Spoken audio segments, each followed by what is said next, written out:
Alors, bonjour tout le monde. D'abord, j'aimerais souligner que le Bloc québécois a demandé qu'on garde une minute de silence pour l'enseignant français, M. Samuel Paty, au nom de la liberté d'expression. Cet homme-là a été tué alors qu'il pratiquait cette liberté d'expression-là à l'intérieur de sa salle de classe, là où on a le droit, en toute objectivité, de parler de choses qui touchent à la vie quotidienne, et on a le droit de le faire en respect, évidemment, des gens qui nous entourent. Aujourd'hui, la motion conservatrice va être votée. Il y a eu beaucoup de questions là-dessus, à savoir est-ce que le Bloc était pour cette motion-là. Nous, on est du côté de la vérité. On est du côté de la transparence. Cette motion-là, elle doit être adoptée, selon nous, parce qu'on a besoin de savoir comment le gouvernement gère la pandémie actuellement. Il y a beaucoup de questions à se poser. On sait que le gouvernement a une propension de plus en plus grande à la censure et au secret. On l'a vu cet été quand ils ont fermé le Parlement. On l'a vu la semaine passée quand ils ont voulu aller en élection pour ne pas avoir de comité sur We Charity. Alors, le gouvernement fait preuve d'un certain obscurantisme et il nous menace toujours. Là, cette fois-ci, il nous menace à travers les intérêts des entreprises qui ne seraient pas respectés. C'est encore la même histoire. Ils font tout pour qu'on ne puisse pas observer, réaliser ce qu'ils ont fait durant la pandémie. Il faut une reddition de comptes à un moment extrêmement grave pour la population québécoise et canadienne. Les contribuables ont le droit de savoir comment est géré leur argent dans cette pandémie-là. Le gouvernement doit répondre aux questions. Il doit répondre aux parlementaires qui, soit dit en passant, les parlementaires sont des gens responsables et rigoureux. On parle de la création d'un comité qui sera à l'image de la façon qu'est composée la Chambre des communes. Ça veut dire qu'il y aura des libéraux, des conservateurs, des bloquistes et les autres partis. Alors donc, les libéraux seront à ce comité. Et nous, on ne fait pas de chasse aux sorcières. Le Bloc québécois s'engage à ce que les questions qui soient posées dans le but de connaître les actions de ce gouvernement-là, s'ils ont fait les bons choix et qu'est-ce qu'ils ont fait avec les nombreuses dépenses qui ont été faites durant cette pandémie-là. Et je vous rappellerai qu'il y a eu beaucoup de parfums de scandales qui nous ont envahis depuis le début de la pandémie. Alors, ça vient encore nous dire encore plus que la population doit savoir ce qui se passe. Et si le gouvernement n'avait rien à cacher, je suis convaincu qu'il serait en faveur d'une reddition de comptes en bonne et due forme. Voilà. Nous allons maintenant passer aux questions. Commençons par les questions au téléphone. Une question suivie par journaliste. Opérateur, avons-nous une première question?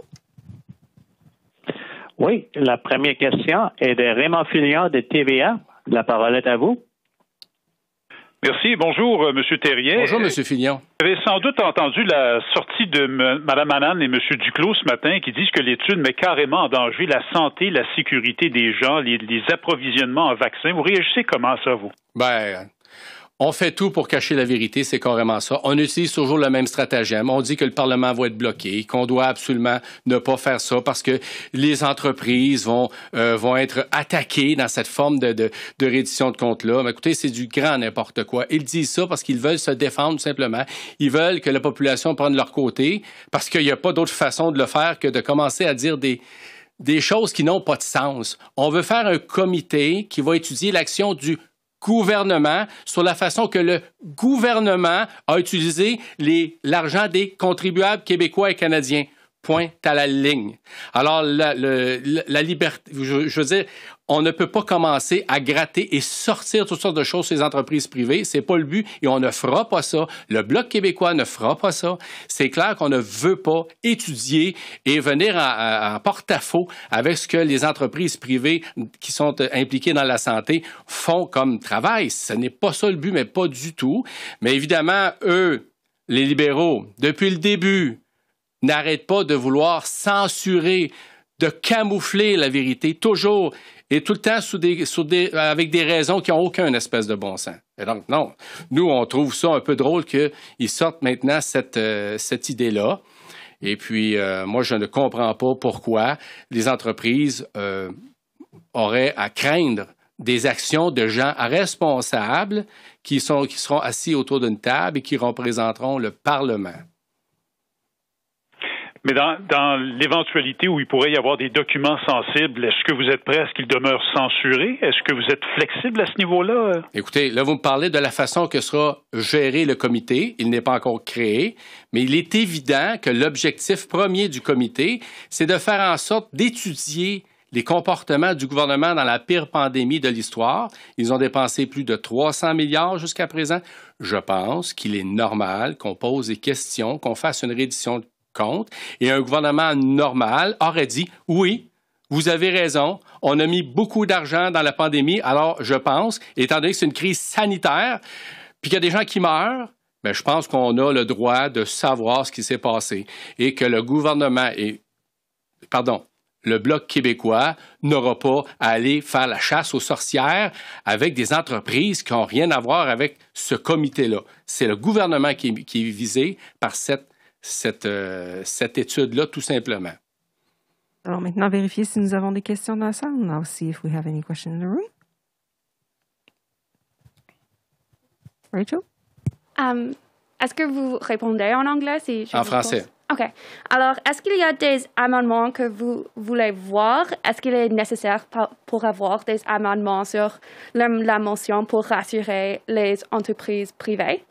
Bien, écoutez, jusqu'à présent, nous, on n'a pas proposé d'amendement. Écoutez, les entreprises ont été un peu, entre guillemets, utilisées par le gouvernement, d'une certaine façon. Hein? Je veux dire, c'est sûr que moi, si j'avais une entreprise dans le domaine de la santé et que je vois le gouvernement commencer à faire aller des drapeaux pour dire que c'est très dangereux pour les entreprises, c'est sûr que moi, si j'étais une entreprise, je trouverais ça vraiment ordinaire, ce qui se passe. Mais moi, je peux vous dire que c'est vraiment pas l'objectif de ce comité-là. Alors, c'est évident qu'on n'ira pas là. On ne peut pas aller là pour attaquer des entreprises privées. Ils ont le droit, de toute façon, ils ont des règles qui font en sorte qu'ils peuvent ne pas divulguer d'informations qui ne jugent pas pertinentes et qui peuvent amener un problème suite à cette divulgation-là. On va respecter ça. Hein. Mais je vous rappelle que nous, là, puis même là, quand je dis que c'est le gouvernement qu'on va étudier, on n'est pas dans une inquisition. On pose des questions au gouvernement pour savoir ce qu'ils ont fait, puis comment peut-on changer les choses pour la suite des événements, parce que la pandémie n'est pas terminée, puis aussi pour informer la population de ce qui arrive avec l'argent des impôts et des taxes des contribuables québécois et canadiens. C'est ça l'objectif. Je ne peux pas concevoir qu'on soit actuellement en train de se casser du sucre sur le dos pour un exercice qui est, dans le fond, le travail des parlementaires, tout simplement. Alors, faut-il changer le langage du motion pour mieux rassurer?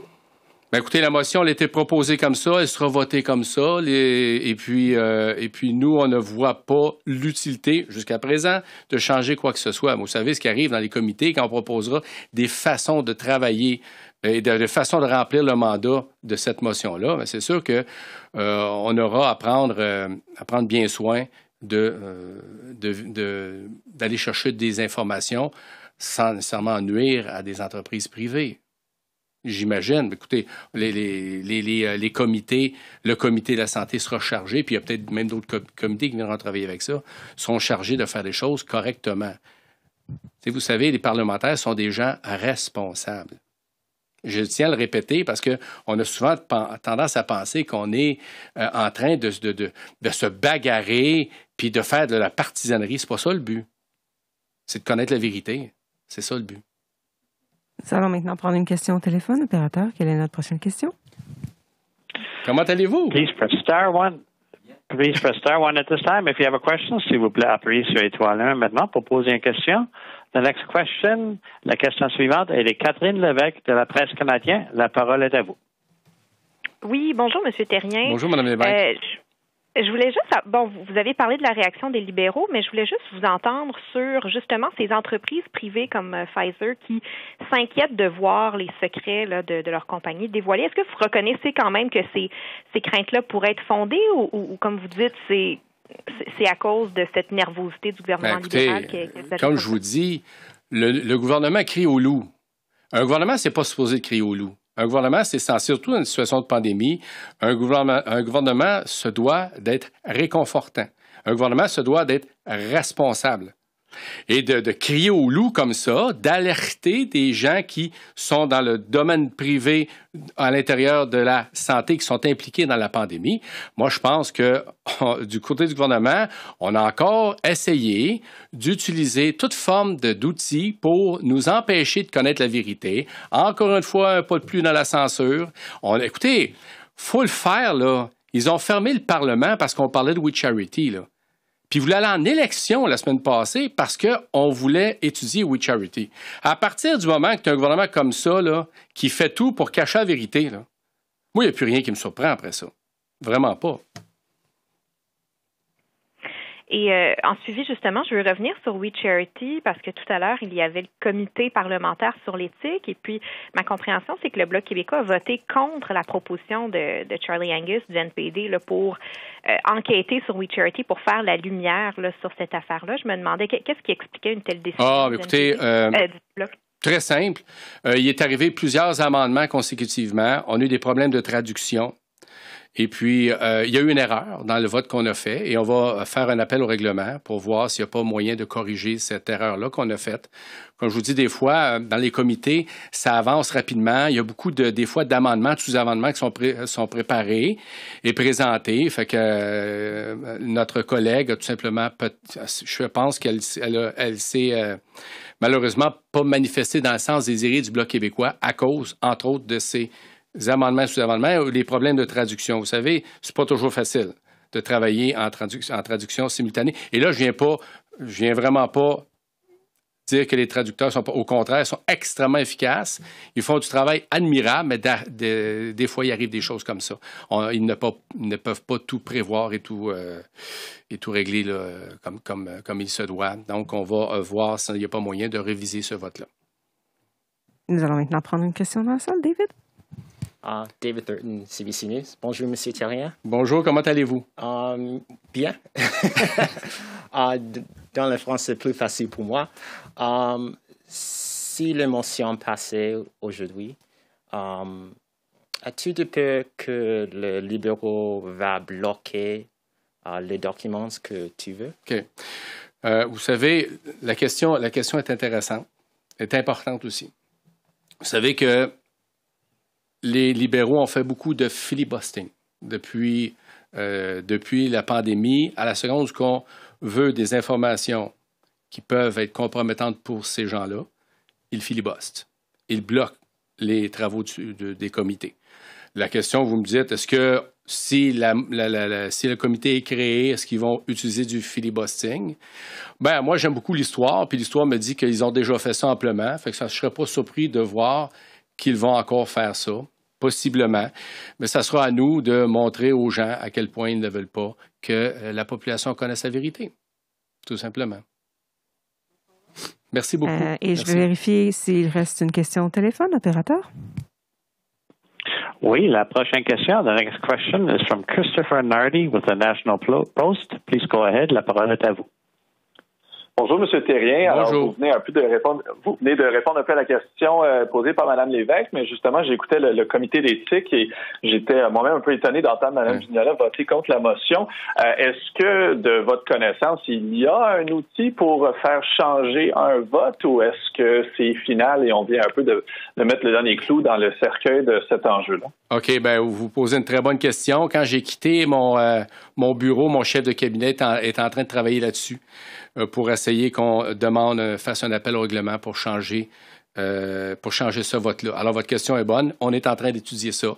Et c'est pas parce que je veux pas vous répondre, mais c'est parce que là, je n'ai pas contact avec mon chef de cabinet qui regardait les opportunités qui s'offraient à nous pour, justement, arriver avec un vote qui corresponde réellement à la volonté du Bloc québécois directement sur ce sujet-là. Et si, évidemment, advenant le cas où il n'y a pas de façon de renverser ce vote-là, de ma connaissance, et j'en oublie peut-être, là, c'était la dernière, motion qui était sur la table pour étudier We Charity et ses fameuses factures de discours. Comment vous sentiriez-vous d'avoir mis fin à ça par erreur? C'est une bonne question. Écoutez, je ne peux pas vous répondre parce que j'ai encore espoir qu'on puisse renverser la situation. Alors, on va travailler là-dessus parce qu'en démocratie, ce qui est important, c'est que les partis qui représentent une partie de la population puissent prendre des positions qu'ils veulent bien poser et porter. Alors, c'est ce qu'on veut faire absolument. Fait qu'on on va essayer de toutes nos forces de corriger cette situation-là. Soyez-en assurés. C'est mes fins au point de presse. Merci beaucoup. Journalistes, veuillez rester en ligne pour le prochain intervenant. Reporters, please stay on the line for the next available MP. Terminé?